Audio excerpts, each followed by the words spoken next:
Bueno, en este vídeo vamos a continuar explicando el control de flujo en casos donde hay pérdidas a lo largo de la transmisión, bien porque la capa de red pierde o corrompe los datos, y tenemos distintos casos de distintos protocolos para evitar la pérdida de los paquetes o para suplir las pérdidas de los paquetes.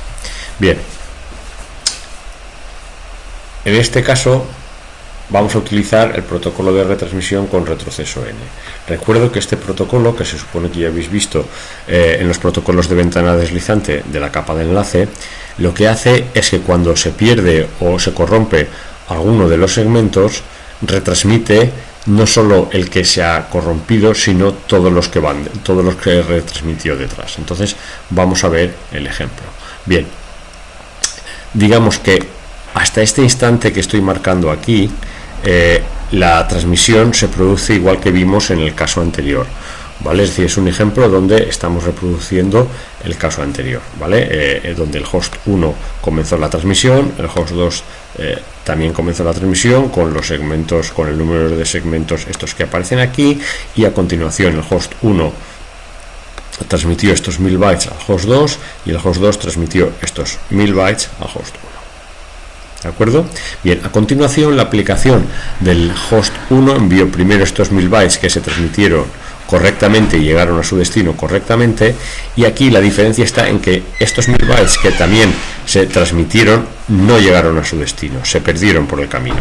Fijaros que este segmento de 1000 bytes que se transmitió luego de estos 1000 bytes que se perdieron sí que llegaron correctamente a su destino, pero fijaros ¿cuál es la diferencia fundamental o un aspecto clave? Es que en el protocolo de retransmisión con retroceso N, fijaros que el host 2, si le llegó el que comenzaba con 2001, con la secuencia 2001 y tenía 1000 bytes, y no le llegó este, fijaros que al llegarle este que comienza por la secuencia 4001, es ignorado. ¿Por qué? Porque el host 2 sabe que el siguiente que espera tiene que empezar por el número de secuencia 3001, y sin embargo este que le llega empieza por 4001. Como no llega con el número de secuencia correcto, es ignorado, no se guarda en el buffer. ¿De acuerdo? Bien, ¿qué ocurre en este caso?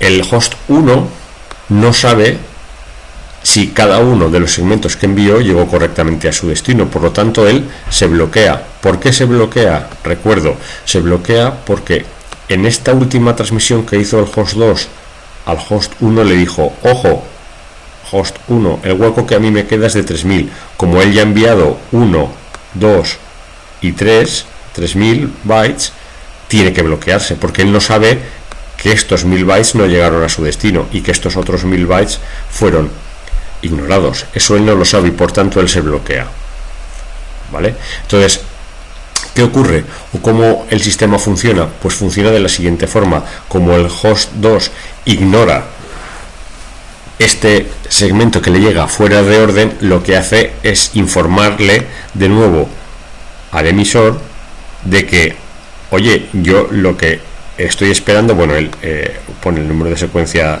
segmento correcto, pero lo que está indicándole aquí la clave de este segmento es que le dice: oye, que yo estoy esperando el 3001 y tengo además un hueco de 2000. ¿Por qué? Pues porque este le llegó correctamente. El primero de 1000 bytes, el que tenía el número de secuencia 2001, le llegó correctamente. Por lo tanto, el número de secuencia que está esperando es de 3001 y tiene un hueco para 2000. ¿Eso qué hace? Hace que, aunque esté bloqueado, el host 1 puede volver a reenviar estos 1000 bytes. Es decir, estos 1000 bytes que va a enviar aquí, esta transmisión es de este de aquí, y esta transmisión de aquí es de este de aquí.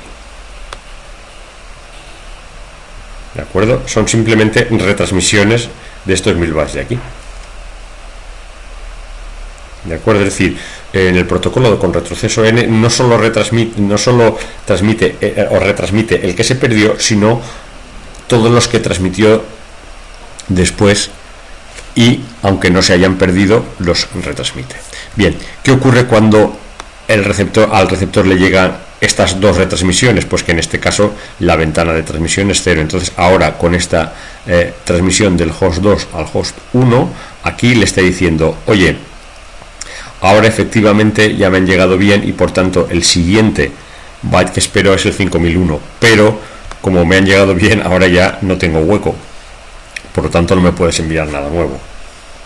¿Vale? Bien, cuando la aplicación en el host 2 lee 2000 bytes, el siguiente segmento que está enviando el host 2 al host 1 es este, donde tenemos el número de secuencia apropiado. De nuevo le estamos diciendo que el siguiente que esperamos es el 2001, pero ahora le estamos anunciando que por fin ya tengo hueco. ¿De acuerdo? Bien, como ya tengo hueco, entonces el host 1 puede enviar un nuevo segmento de datos, ¿vale? Entonces, en este caso, el segmento este que estoy enviando aquí, que empieza por 5001, es este de aquí, estos 1000 bytes, ¿de acuerdo? La transmisión de estos 1000 bytes, de estos de aquí y de este de aquí, esa transmisión no aparece aquí porque necesitaríamos más flechas debajo, ¿de acuerdo? Es importante, por tanto, que tengáis claro que estas apariciones de bytes no significa que sean transmitidos, sino simplemente que es que la aplicación del host 1 le da los datos a la capa TCP del host 1 para que sean transmitidos, pero no significa que tengan que ser transmitidos en esos instantes. De hecho, como digo, ni este aparece su transmisión, porque no hay hueco aquí abajo para que aparezca, ¿vale? Bien, entonces, estos 1000 bytes que son transmitidos llegan correctamente a su destino, ¿vale? Y de nuevo pasa como en el caso anterior. Al llegar esos 1000 bytes, si teníamos un hueco de 2000, solo quedarían 1000, pero un hueco de 1000, pero como aquí la aplicación vuelve a leer 2000, el hueco pasa a ser de 3000, y por eso el host 2 manda un segmento donde le dice, ahora el siguiente que espero es el 6001 y tengo un hueco para 3000, ¿de acuerdo? Es decir, ahora ya podríamos enviar tanto este como este de aquí, ¿vale? Pero no hay hueco y no aparece en la transparencia, ¿de acuerdo? Bien, vamos ahora a ver el mismo caso de pérdida de un paquete, pero ¿qué ocurre cuando el protocolo de retransmisión es el de repetición selectiva? Como dice aquí, ¿qué diferencia el de repetición selectiva con respecto al de retroceso n? En el de protocolo de repetición selectiva, digamos que es más eficiente, porque cuando en una ráfaga de bytes que tenemos aquí, es el mismo ejemplo anterior, una ráfaga de 3 segmentos de 1000 bytes cada uno, pues cuando se pierden del medio, la diferencia es que el host 2 aquí no lo va a ignorar, sino que lo va a aceptar y lo va a mantener en el buffer, ¿de acuerdo? Es decir, acepta los segmentos fuera de orden, ¿vale? Por lo tanto, aquí le llega el primer segmento y le llega el tercero, pero el segundo no le ha llegado, ¿vale? Entonces, la diferencia es que aquí lo que le va a decir es, oye, yo sigo esperando el 3001 y me queda un hueco solo de 1000. ¿Por qué? Porque aceptó el primero y el tercero, ¿de acuerdo? Entonces, en este caso es lo mismo que en el caso anterior, pero aunque el host esté bloqueado, envía los 1000 bytes, ¿vale? Esta transmisión es la transmisión que corresponde a estos 1000 bytes, ¿vale? Estamos retransmitiendo estos 1000 bytes, ¿de acuerdo? Bien, por ello le dice que el número de secuencia es 3001, son 1000 bytes, y le está diciendo que, por supuesto, la ventana de transmisión del host 1 sigue siendo 3000. Cuando este segmento llega aquí, la respuesta que recibe del host 2 es que ahora, fijaros que aquí ya no le dice que el siguiente que espera es 4000, sino que espera el 5000. ¿Por qué? Porque el 4000 ya le llegó, del 4001 al 5000 ya le llegó, ya lo tiene almacenado en buffer. Por eso ahora le dice, ahora el siguiente que espero debe empezar por el número de secuencia 5000. Es decir, el siguiente que espero es este de aquí, ¿vale?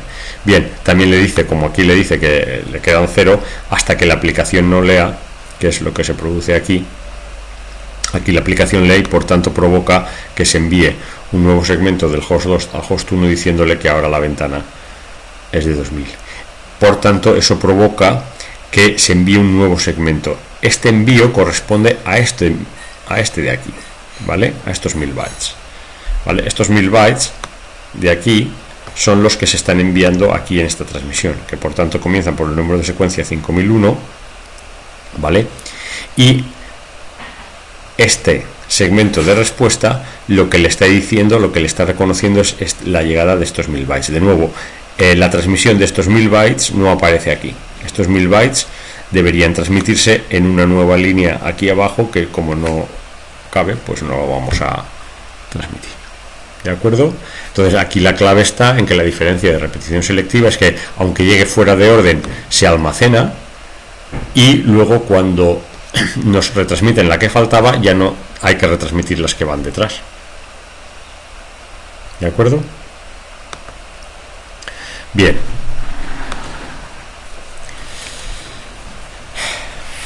Por otro lado,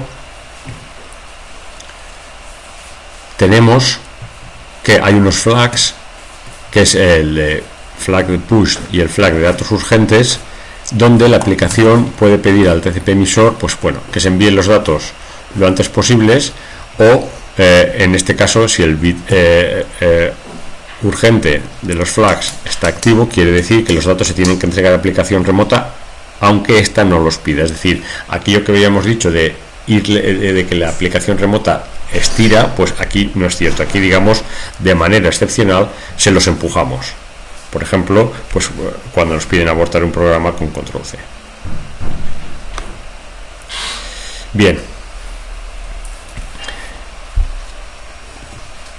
Ocurre que en la capa de TCP es necesario que existan algunos temporizadores, algunas alarmas que nos van a permitir distinguir entre posibles estados. Uno de ellos es el timer de persistencia. Es decir, mientras la ventana está cerrada, es decir, el TCP emisor está bloqueado, aunque esté bloqueado, de vez en cuando puede enviar un segmento con un byte de datos para comprobar que el receptor aún esté ahí, porque si no, imaginemos que el emisor está bloqueado y al receptor le pasa algo y se desconecta o se va la luz o lo que sea, el emisor se quedaría permanentemente bloqueado sin poder enviar nada. ¿De acuerdo? O simplemente imaginemos que el receptor nos envía un ACK, un reconocimiento para decirnos que ya tiene hueco en su capa TCP, y ese reconocimiento se pierde. En caso de pérdida de este segmento anunciando una ventana mayor que 0, pues se quedaría bloqueado, ¿vale? Para que no ocurra eso está el timer de persistencia, ¿vale? Entonces la frecuencia con la que el TCP emisor envía esos reintentos es el timer de persistencia. Bien, aquí tenemos un ejemplo más gráfico, ¿vale? Tenemos un ejemplo donde aquí el TCP/A envía 100 bytes, en los que van del 501 al 600, y por tanto envía este segmento de datos, y en este momento el buffer del TCP del host B se queda lleno. Como se queda lleno, pues le envía un reconocimiento donde el tamaño de ventana que anuncia es 0. Como es 0, bien, aquí a partir de este momento se ha quedado bloqueado, ¿de acuerdo? ¿Y qué ocurre en el caso de que aquí, por ejemplo, la aplicación del computador B lee los datos, ¿vale? Y eso provoca que la capa TCP del computador B nos envíe una trama anunciando un tamaño de ventana mayor que 0, es decir, ya me puedes enviar, pero este segmento que nos anunciaba un tamaño de ventana mayor que 0 se pierde, se quedaría bloqueado indefinidamente el TCP del computador A. Para que eso no ocurra, pasado un tiempo marcado en el timer de persistencia, lo que hacemos es enviar como una sonda, enviamos un byte, que será el 601, ¿vale? Y fijaros que lo que estamos haciendo es simplemente, fijaros que el número de secuencia es el 601, ¿vale? Y lo que hacemos es que el byte 601 se queda en el buffer, pero eso provoca que nos llegue ahora un nuevo segmento de reconocimiento donde nos dice que el que espera es el 602, pero nos anuncia un tamaño de ventana de 399. ¿De acuerdo? Es decir, lo que hacemos es, vale, solo voy a enviar un byte porque llevo mucho tiempo sin recibir una trama que me anuncie que ya puedo continuar, ¿vale? Y eso evita pues que si se pierde esta trama pues se quede bloqueado indefinidamente. Bien, otro temporizador distinto que sirve para otra cosa completamente distinta es el Keep Alive.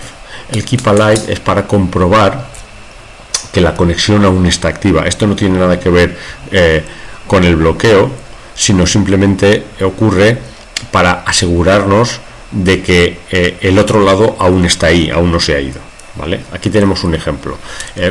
Supongamos que el último dato que se envía del computador A al computador B son estos 100 bytes, ¿de acuerdo? Y por tanto pues provoca el envío por parte del computador B de esta trama que llega al computador A. Es el último, digamos, es el último envío activo que hubo. ¿Qué ocurre si durante todo este tiempo simplemente ni el computador A tiene datos para enviar al B, ni el B tiene datos para enviar al A? Puede ocurrir simplemente pues eso, que estemos haciendo un SSH y la persona que está ahí en la terminal pues no teclee nada, por tanto no se envía nada. ¿Qué ocurre? Que si en un tiempo razonable no se envía nada, el timer de Keep Alive, ¿vale?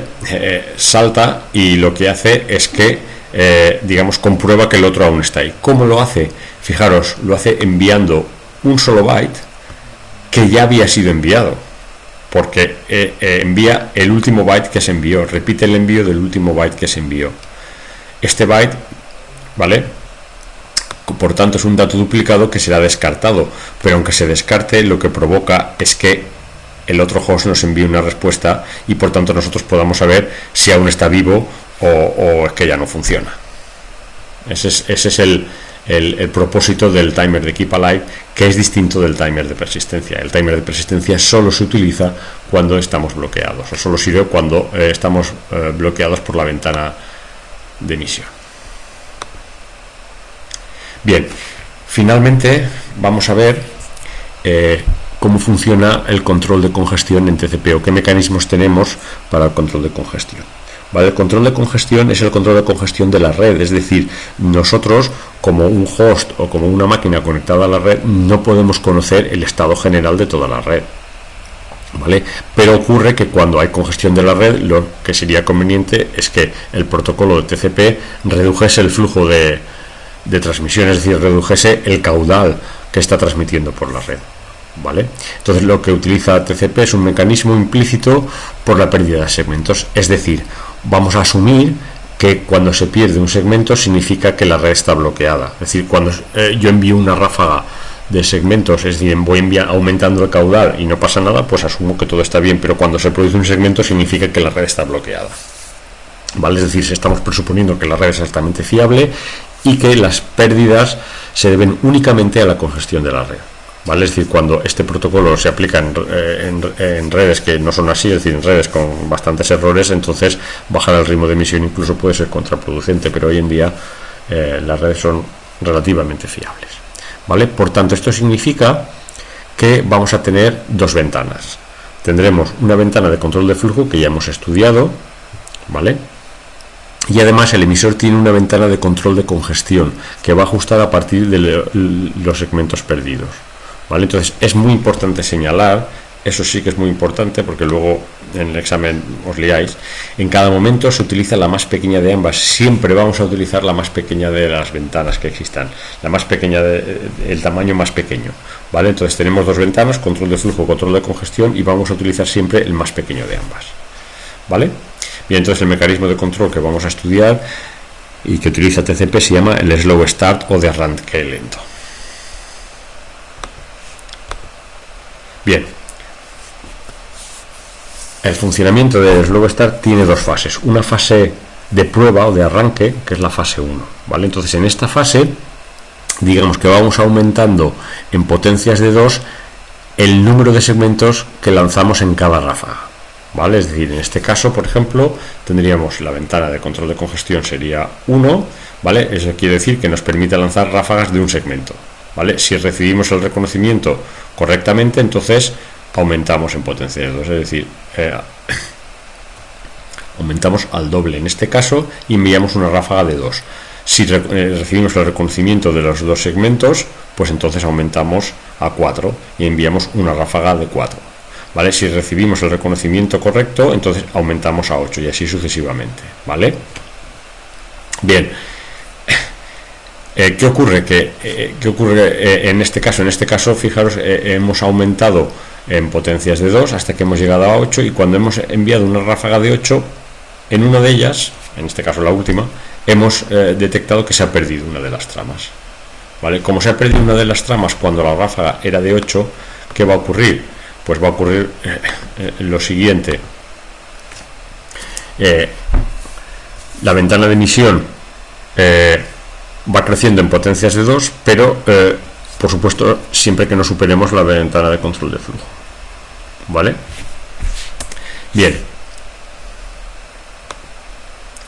En la segunda fase, cuando se pierde un segmento, la ventana de congestión vuelve a su valor inicial. Es decir, habíamos ido aumentando 1, 2, 4, 8, pues ahora, cuando se pierde un mensaje, la ventana de congestión vuelve a su tamaño inicial y se fija un umbral de peligro. Un umbral de peligro donde es la mitad de la ventana que había cuando se produjo la pérdida. Es decir, si en este caso la pérdida se produjo con ráfagas de 8, el umbral de peligro va a estar en 4. ¿Vale? De tal forma que la ventana de congestión en la segunda fase va a crecer también en potencias de 2 hasta el umbral de peligro y a partir de ahí va a crecer solo en un segmento cada vez. Aquí tenemos el ejemplo. ¿De acuerdo? Como en la fase 1 el error se produjo con ráfagas de 8, ahora crecemos en potencias de 2, 1, 2, 4, ráfagas de 4, pero a partir de 4, a partir de la ráfaga de 4, la siguiente ráfaga que enviamos ya no es de 8, sino que es de 5. Y si no se produce un error, pues la siguiente ráfaga es de 6. Y así hasta que lleguemos a un valor que sea igual a la ventana de control del flujo. Porque acordaos que siempre el tamaño máximo es el menor de las dos ventanas. ¿De acuerdo? Vale. Bien, en cualquier caso, el timer de retransmisión que nos permita distinguir si una trama se ha perdido o se ha dañado, pues debe ser adecuado para la comunicación. Si este timer es excesivo, se esperará innecesariamente, pero si es muy corto, se harán envíos o reenvíos, perdón, innecesarios, ¿vale? Bien, entonces, por supuesto, la estimación correcta de este timer es crucial para el correcto funcionamiento, ¿vale? Y finalmente, para terminar este tema, no solo este vídeo, sino este tema, pues aquí tenéis un esquema de todo lo que ocurre o de todo lo que se hace cuando llega una trama a la tarjeta de red, ¿vale? Entonces, cuando se recibe una trama por el hardware, ¿vale? Lo primero que se hace es comprobar si tiene una longitud adecuada, comprobar si el CRC es correcto y comprobar si la MAC de destino se reconoce. Por supuesto, todo esto lo hace el driver de la tarjeta y la tarjeta de red, y solo de aquí hacia arriba son comprobaciones que se hacen ya por software y que se hace la capa IP y luego la capa de transporte. ¿De acuerdo? Bien, pues eso es todo del tema 1.